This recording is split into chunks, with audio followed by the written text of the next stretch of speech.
किसान भाइयों नमस्कार। किसान भाइयों, आज हम आप लोगों को एक पॉली हाउस का विजिट करवा रहे हैं और उसमें आपको बताएंगे किस तरह से पॉली हाउस हमारे लिए एक फ़ायदे का सौदा हो सकता है। क्योंकि तकनीकी खेती में कुछ ना कुछ हम लोग जब वैज्ञानिक खेती की बात करते हैं, संरक्षित खेती की जब हम बात करते हैं, तो पॉली हाउस उसमें एक बहुत महत्वपूर्ण रोल प्ले करता है।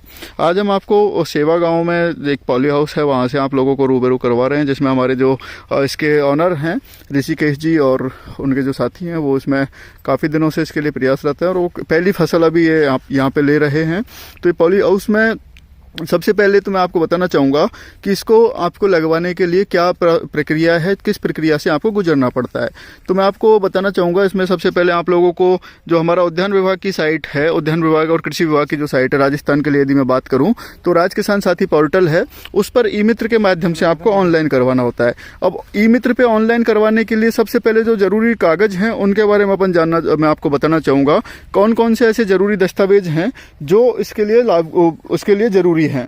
तो सबसे पहले किसान भाइयों, आपकी जमीन की जमाबंदी जिसमें आप लोग पॉली हाउस लगवाना चाहते हैं। उसके बाद में आपका जनाधार कार्ड में आपका अकाउंट नंबर अपडेट होना चाहिए, क्योंकि उसी खाते में आपकी सब्सिडी डलती है। इसके बाद में जो हमारी फर्म राजस्थान सरकार के उस निर्धारित फर्म हैं, उन फर्मों से आपको कोटेशन लेना पड़ेगा। उस कोटेशन के अलावा आपको पानी और मिट्टी दोनों की जांच रिपोर्ट लगानी पड़ेगी। इसके अलावा आप लोग अपना आधार कार्ड के साथ में इसको ले जा करके ई मित्र पे आप ऑनलाइन करवाएं। ऑनलाइन करवाते ही जैसे ही सरकार का बजट आएगा, जितने लक्ष्य हैं और उन लक्ष्यों में यदि आपकी फाइल आती है तो आपको प्रशासनिक स्वीकृति जारी की जाएगी। स्वीकृति आपकी जारी होती है, उसके बाद आपको जो संबंधित कृषि विभाग के कर्मचारी या अधिकारी हैं वो आपको अवगत करवाते हैं कि आप इसमें अब आपके लिए जो आप अपना जो काम है, जिस फर्म से आप करवाना चाहते हैं उन फर्मों से आप अपना काम पॉली हाउस का काम चालू करवा सकते हैं। जैसे ही आपका काम कंप्लीट होता है, पॉली हाउस का काम कंप्लीट होते ही आपको फिर वो फर्म संबंधित फर्म की तरफ से जो कंप्लीट होगा, फिर डिपार्टमेंट की तरफ से आपका इसका पोस्ट वेरिफिकेशन किया जाता है।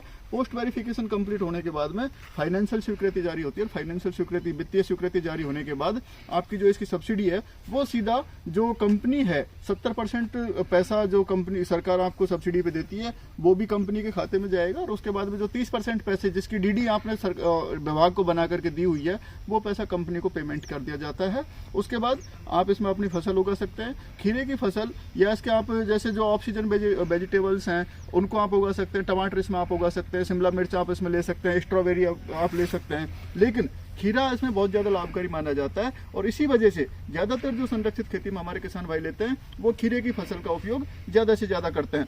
तो सबसे पहले आप लोगों को मैं यही बताना चाहूँगा कि आप खीरे की फसल यदि उगाना चाहते हैं तो आप पॉली हाउस का ज़्यादा यूज करें, क्योंकि नेट हाउस के तुलना में पॉली हाउस ज़्यादा बेनिफिशियल देखने को मिला है। ऐसा सभी किसानों की तरफ से फीडबैक हम लोगों को मिलते रहते हैं और प्रोडक्शन का यदि हम एनालिसिस करें तो उसमें ज़्यादा बेटर प्रोडक्शन आपको मिलता है। साथ ही साथ उसमें एनवायरमेंट कंट्रोल भी ज़्यादा पॉली हाउस में ज़्यादा बेटर होता है बजाय नेट हाउस की तुलना में। अब पॉली हाउस पे आपको जो सरकार सब्सिडी देती है, सामान्य किसानों को जिनके पास जमीन ज़्यादा है, 8 बीघा या 2 हेक्टेयर से जिनके पास जमीन ज़्यादा है उनको 50% तक अनुदान दिया जाता है। वहीं जो किसान जिनके पास 2 हेक्टेयर से कम भूमि है या लघु एवं सीमांत की श्रेणी में आते हैं उन किसानों को इस पे 50% के जगह 70% तक अनुदान का लाभ दिया जाता है। तो आप सभी किसान भाइयों से मैं उम्मीद करता हूं कि आप संरक्षित खेती को अपनाएंगे, खेती में कुछ बेहतर करेंगे और ये आपके लिए एक बहुत ही फायदेमंद एवं लाभकारी सौदा साबित होगा। धन्यवाद।